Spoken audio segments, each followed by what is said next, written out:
Ito ang dalawang free agent na tinatarget na sa ngayon ng Golden State Warriors mga idol.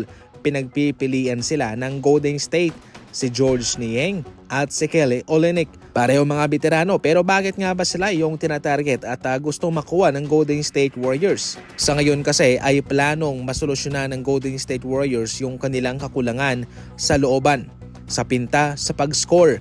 Kaya perfect sana sina Kelly Olynyk at George Niang. Si George Niang mga idol, 33 years old, pero okay pa naman.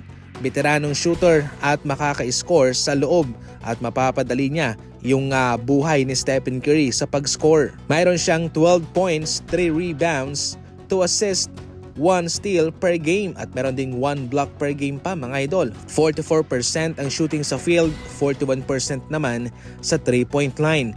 6'6", kaya napaka-flexible niya kung saan man siya ilagay, sa loob, sa labas, nakaka-score po ito. Samantalang si Kelly Olynyk ay isang magandang choice din para sa Golden State Warriors. Veterano at yung kanyang posisyon ay stretch forward o small ball lineup na center. Siya ay nag-average ng 3 points, 1 rebounds, 1 assist, 1 steal, 1 block per game sa kanyang nagdaang team sa last season. 49% ang shooting sa field and 35% naman sa 3-point line. So far magagaling po ang mga veteranong ito, pero kung ako lang sa Warriors, mas pipiliin ko itong si George Niang. Maganda yung kanyang stats, mas mataas kay Kelly Olynyk, and so far proven and tested na veterano. Present lahat mga idol ng Los Angeles Lakers sa minicamp ni Luka Doncic sa Slovenia. Umalis na nga po ang kanilang eroplano. So far, ang kanilang rookie si Cameron Carr ay hindi po makakasali sa minicamp na yon. Ayon sa report, ay kailangan kasi na mag-attend pa ng NBA Rookie Orientation si Cameron Carr. Compulsory mga idol, ibig sabihin nun ay kailangan siyang umattend. Hindi pwede na wala siya doon.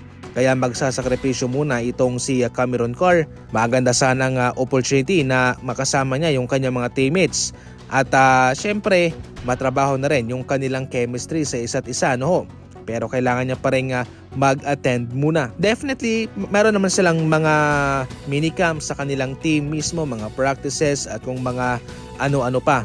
Pero iba pa rin kasi Slovenia yun. Magiging special yun para sa kanila. Ang makukuha ng Lakers kay Cameron Carr ay shooting sa looban, magiging extrang option sa playmaking para sa Los Angeles Lakers. Sa Summer League nga ay naging impressive ang kanyang stats, ang kanyang performance.